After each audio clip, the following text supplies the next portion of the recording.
Hey, what's up guys, welcome back to another video, and in this video we're going to be going over the top 3 hardest GCSE Computer Science Paper 2 exam questions that have come up, in my opinion. So obviously this is subjective, you might find these easy, but the aim is to go through some of the tough questions so that you're well prepared for your GCSE Computer Science exams. Again, you can find all of these questions on the website under 2.2 Programming Fundamentals. You can find bunch of practice questions. If you're new, make sure you subscribe if you want to see more videos like this. And without further ado, let's begin with the first question. That is, OCR Blocks is a game played on a 5x5 grid, and the board is stored in a 2D array. So typically 2D arrays are probably the most hardest thing that students often find when it comes to programming, in my opinion. So the function check blocks basically checks whether a square on the board has been filled or not, and if it is, A is returned if it's there, or B is returned, otherwise it's going to be free. We basically need to write an algorithm that allows player A to select a position for the next block on the game board. The algorithm must ask the user for the position of their block in the board. So we're going to ask them, so straight away we're going to use the input to get the input from the user. Then we're going to use check block the function to check whether it's free or not. If the position is free, we add A, since we're allowing player A only, and if it's not, repeat the steps until the free position is chosen. So this tells us to use a loop, but not any loop, a while loop, because we have a condition, a while loop or a do until loop. So first things first, we're going to take the input and we're going to basically ask their position. Now we're going to do this in 2 separate statements. We're going to get the row and the column and save it in a variable like this. Then we're going to use this function and pass in the parameters row and column into this function, and we're going to see if it's A or if it's free. So the easiest thing is to check if it's free, and in that case we're going to basically overwrite or add a position onto the 2D array with A. If that's free, we're basically going to write game grid, which is a 2D array name, and we're going to use square brackets and pass in row and col, and we're just going to assign that space as A. Now otherwise we can just say like print position taken or something. Now this is basically the logic of this program. However, we're not satisfying the last bullet point, which is repeat the above step. All we have to do now is to encapsulate this into a while loop. And while what is true? Well, while they've done a valid move. And to do this is probably the challenging part of this question, is to notice that we need an extra flag variable, perhaps called valid. We're going to set that to a boolean, which is false. And while this is false, meaning that while they have selected a valid position, which is an empty space in the 2D array, we're going to ask them enter the row, call, and once they do select a valid position, that's going to be taken as A. We're going to just update that value of valid to be true, since they've correctly set or assigned their position in the game. And that's basically how you would do this question. Hopefully that makes sense. So nothing over here should be surprising. So hopefully you got this correct. Now let's move on to the second question. An algorithm works out which team has won or has the highest score. So write an algorithm to prompt the user to enter a team name and a score, or to stop entering new names. So we're going to prompt them, again input. We're going to take input from the user, and stop will be our condition to exit the while loop. Repeatedly, again while loop until they enter stop.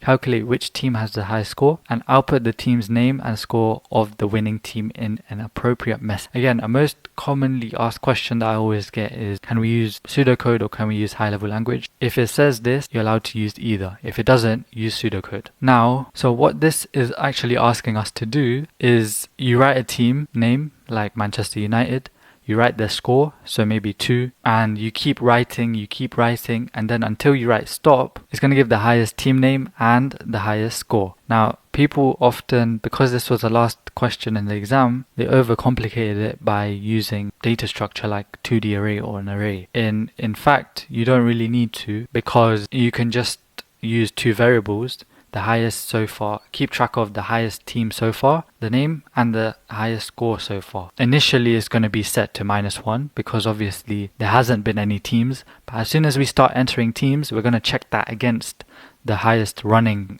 score and team name. This will make more sense when we come to, you see what I mean. So let's initialize those variables, highest team, which is going to be a string, and highest score, which is going to be -1 initially. Let's initialize a while loop while now something, the variable that we call is going to be not equal to stop, which is our exit condition, but we need to basically get them to write the team name. So team name input, and while that team name is not equal to stop, i.e. they keep writing a name, we want to continue the loop, and we're going to ask them for the score, and we're going to store that in score. Yeah, I don't know why it says 66 over there, sure, but anyways, now we're going to check that score against the highest score. So if score is greater than highest score, we're going to override that. We're going to override the highest score to be the score, and the highest team name is going to be the team name that they said initially. And then we have to write the team name, so team name equals input, so that we keep writing the team name, and then we can just print out the statement at the end. So I'm going to use an F string, so you write the team is followed in a curly brace, the team name with a score of highest score, like so. And that is how you would do this question, the easiest way, but obviously there are many other ways that you can do this question. Now the next question is, a memory game is played where 3 players A, B, C have to choose a number between 0 and 100. If the number has already been chosen, a message that says taken is shown. If the number has not been chosen, the player's letter is placed next to it. The quantity of the numbers that have not been chosen is displayed. So the winner is the player who has chosen the most unique numbers by the end of the game, and the numbers are stored in an array called numbers. A number that has not been chosen is stored as an empty string. The players are represented by A, B, C. This is how the array can be represented. If you put an A, if A puts 0, then he's going to be there. But if A tried to take position 1 or selected 1, you would be print out saying take. Write an algorithm for player A's turn. Only player A takes an input, the number that they chose. If it has not already been chosen, store A, just like how it's shown here. If it has already been chosen, just print out taken, and count and output the quantity of numbers left that have been chosen. So from that information, take an input, then check whether that space is empty or not, and if it is empty, you overwrite that. If it isn't, print taken, and at the end count how many empty spaces there are. So there's quite a few ways of doing this question. So first things first, we got the chosen number, and we're gonna check basically if numbers at position chosen is empty or not. If it is, then we're gonna print out taken, etc. Just like this. So if numbers at chosen is empty, we're gonna assign A to that position. Otherwise, we're just gonna print taken. Now the part that is tricky or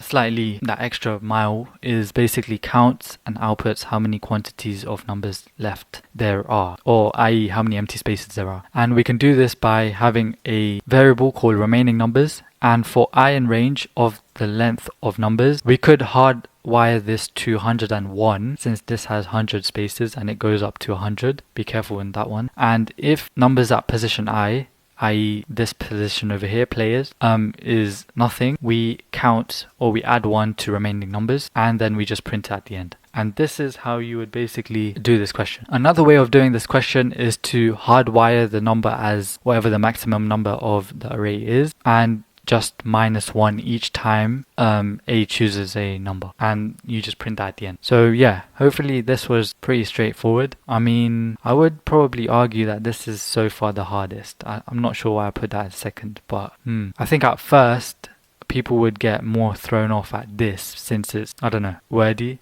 But let me know your opinions down below. Which one do you guys think is a harder question? Now, a bonus question is actually this one, which I can't lie, when I looked at it first, I was like, might be something a bit dodgy. But then the second time I read it, I kind of figured out what to do with it. So a game on a computer shows 6 players around a table on the seats. They are numbered from 1 to 6 as shown below. The names of the players are stored in an array with 6 elements called player name. The index position of the array is used to indicate the seat number. So index 0 is not shown, but player name at 1 is Helen. And during the game, each player sometimes moves clockwise by a given number of places. For example, if the number of places 2, then Helen will move to 3. So you basically move this so that this is in Linda's position. So you're kind of moving this number clockwise. Linda would move Priya and etc. So write an algorithm that will update the contents of the array player name after a move has been occurred. Your algorithm should allow the number of spaces to move be an input. Straight away we know that we're going to take an input as how many places you want to move. So ensure that all of the existing player names are moved to the correct position in the array. So the first thing that we can already do to get the first mark is to get the input from the user. Something like this. Again, you can put in there if you want, but Python is a dynamically typed language, so the data type is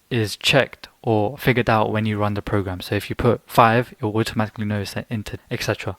Now, since we've got the input of how many places we want to move, let's compute or do the computation for one singular clockwise move. What I mean by this is how you would, if the place is 1, how you would switch Helen to go into Adam's place, Adam to be in Linda's place, etc. So how we do this is by creating a temporary variable, and we set that equal to Chan's place. So player name 6, because you see what we're going to do is actually assign this to be 5. Now the reason why we've done this is so that number 1 gets assigned to 6, and then number 2 gets assigned to 1, and Helen gets assigned to Chan, since this is the way that you wouldn't get it overwritten, which is probably the hardest part. But again, this is how you would do it once. So if you can do it once, you can do it for n number of times by using a for loop. So we're going to go for I in range of how many places they put. So if they put 3 places, we're going to go 0, 1, 2, and we just indent all of this. And yeah, hopefully you found this video useful, and let me know if there's any other questions that you guys want me to go over, and I'll go over that in the next video. So yeah, I'll see you in the next one.